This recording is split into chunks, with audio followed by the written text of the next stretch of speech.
Trending palagi sa social media ang mag-asawang Maine Mendoza at Congressman Arjo Atayde kahit saan sila magpunta. Tuwang-tuwa nga ang fans nila dahil palaging maiad ang photo nila Maine at Arjo. Kahit kasi nasa Europe at on vacation mode ang dalawa ay super generous pa rin ang mga ito sa mga kababayan nila na nakakasalamuha nila sa lugar na iyon. Last week ay nag-viral ang photos ng Armin habang nasa Greece sila at noong Martes ay nag-trending sa X na nasa Amsterdam, Netherlands sina Mr. and Mrs. Atayde dahil din sa mga pinupost online ng mga kababayan nila sa lugar na iyon. All praises nga sa mag-asawa ang mga nakakita sa kanila dahil na rin sa kabaitan ng mga ito sa kanilang fans. Ilang linggo na rin hindi napapanood sa Itbulaga si Mengay, tanging ang Mrs. ni Arjo nga lang na absent sa 45th anniversary ng AB. Halos magkasabay kasi ang wedding anniversary ng mag-asawa at ng longest running non-time show sa bansa. Naiintindihan naman ng fans ang reason ni Maine. Wish nga ng netizen na sana raw ay makabuo ng army ng Little Mengay o Little Arjo sa kanilang second honeymoon in Europe.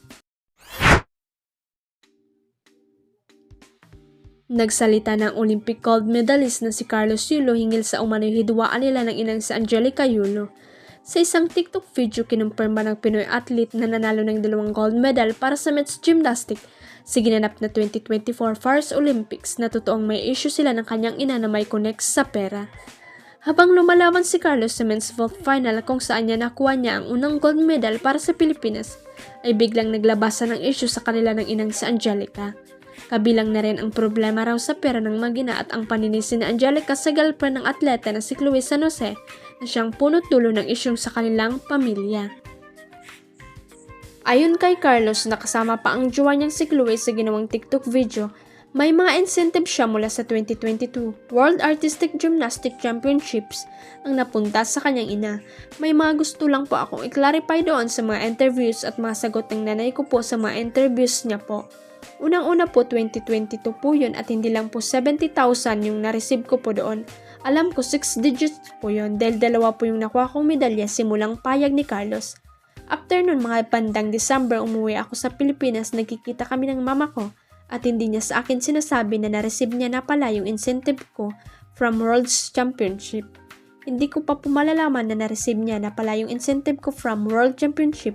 Hindi ko pa po malalaman na na-receive niya po yung incentive ko kung na hindi ko po hinahanap, payag ni Carlos.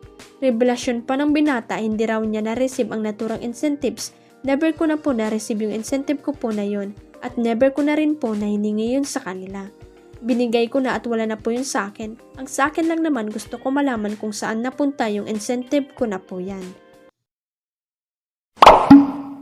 Huwag kalimutang i-click ang subscribe button at i-ring ang notification bell para sa latest at legit chika updates.